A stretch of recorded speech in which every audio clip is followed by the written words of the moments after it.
የኢትዮጵያ ሃይማኖታዊ ተቋማት ጉባኤ ሃይማኖታዊ እሴቶቻችን ለዘላቂ ሰላማችን በሚል መሪ ሐሳብ ሀገር አቀፍ የአደባባይ የሰላምና የአብሮነት የጸሎት መርሃ ግብር አካሂዷል። የኢትዮጵያ ሃይማኖታዊ ተቋማት ጉባኤ ዋና ጸሐፊ ሊቀ ትጉሃን ቀሲስ ታጋይ ታደለ በዚህ ወቅት እንዳሉት የዓለም ተለዋዋጭ ሁኔታ ለሰው ልጆች እድልና ፈተና ይዞ መምጣቱን በአግባቡ መረዳት እንደሚገባ ገልጸው ኢትዮጵያ ዘመን ተሻጋሪ የጽኑ ታሪክ ባለቤት እንደመሆኗ አባቶቻችን ፈጣሪን በጋራ ጸሎት ለሀገራቸው ሰላምና አንድነት የሚጸልዩባት መሆናቸውንም ገልጸዋል።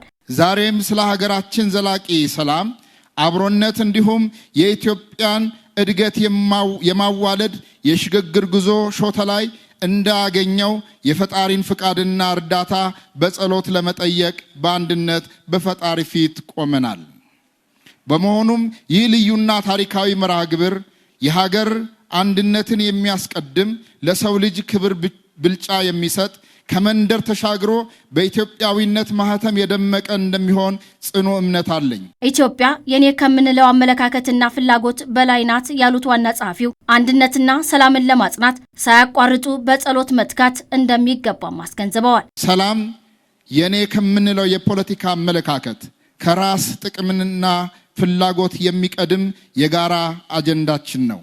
በመሆኑም ይህንን መሰረት በማጽናት ህብረ ብሔራዊ አንድነታችንን በማጠናከር ለሁሉም ኢትዮጵያዊ የምትበቃ አዲሲቷን ኢትዮጵያ ለመገንባት የሚደረገውን ጥረት ማገዝና በጸሎት ፈጣሪን በመጠየቅ ሁሉም የየድርሻውን በመወጣት አዲስ የአርበኝነት ገድል እንድንጽፍ እኛ የሃይማኖት አባቶች አደራ ማለት እንፈልጋለን። ህብረ ብሔራዊ አንድነትን በማጠናከር አዲስ የአርበኝነት ገድል መጻፍ ይገባል ያሉት ዋና ጸሐፊው ጸሎት የልብ ትስስርን ለመፍጠር የሚረዳ የመንፈስ አንድነት የሚገነባ ድልድይ መሆኑንም ጠቁመዋል። ሁላችንም ከጥላቻ ንግግር ይልቅ የሐሳብ የበላይነት ከመለያየት ይልቅ አብሮነት ላይ ማተኮር ይኖርብናል። ይህ ካደረግን እንደ ሸማኔ ፈትል ካበርን አንዳችን ለሌላችን ጉልበት እንጂ ስጋት አይደለንም።